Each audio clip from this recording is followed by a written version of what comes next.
Yo, this first episode of Spy Family was an absolute banger, bruh. It had everything first episode needed to fully invest me into a series I had no idea about going into.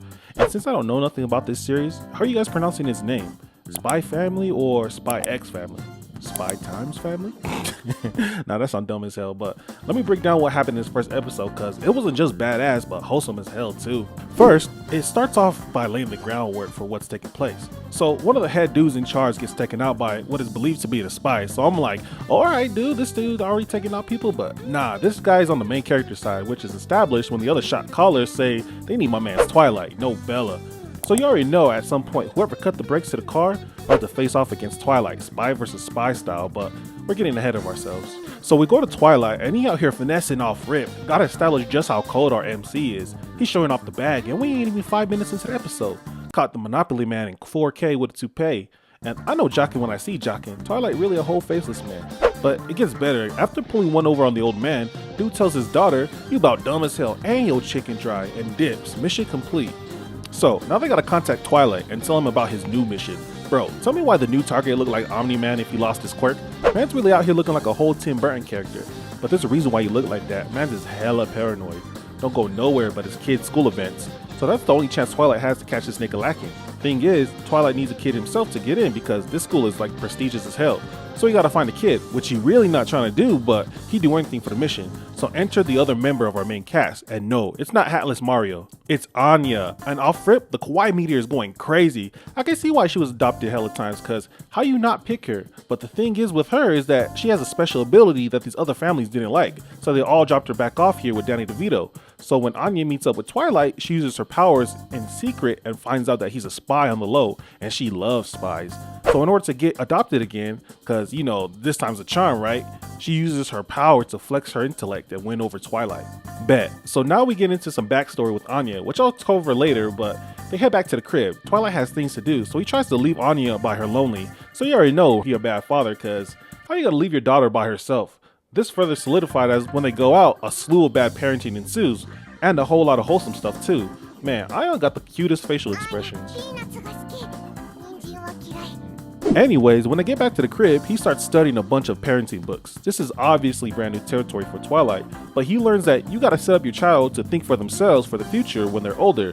But my man's Twilight ain't on none of that. Nah. He only doing this father stuff for the mission. Billie Jean is not my lover and Anya is not my son type beat.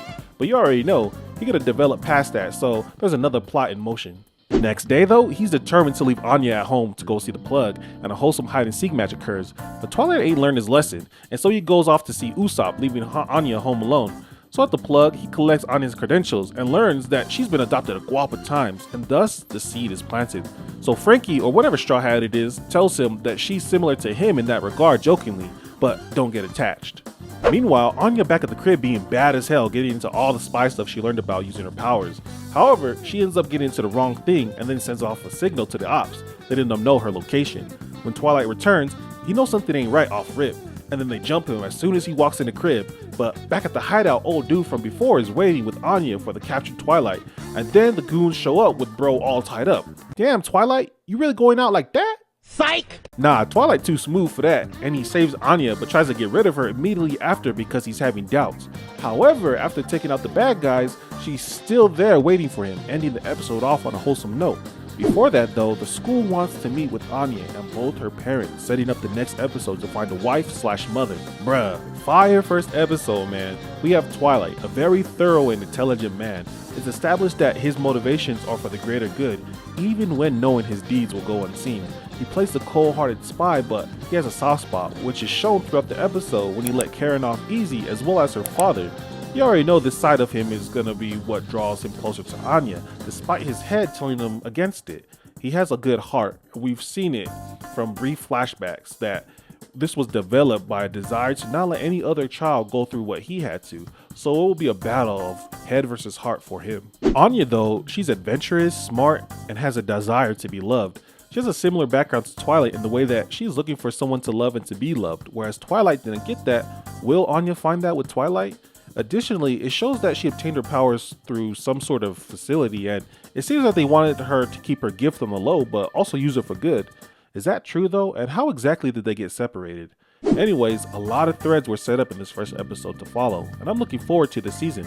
Let me know if this show sounds interesting to you guys, or if you've already seen it, type down below if you liked it. I haven't read the manga either, so please, no spoilers, but that's it for me. I'll catch you guys in the next one. Peace.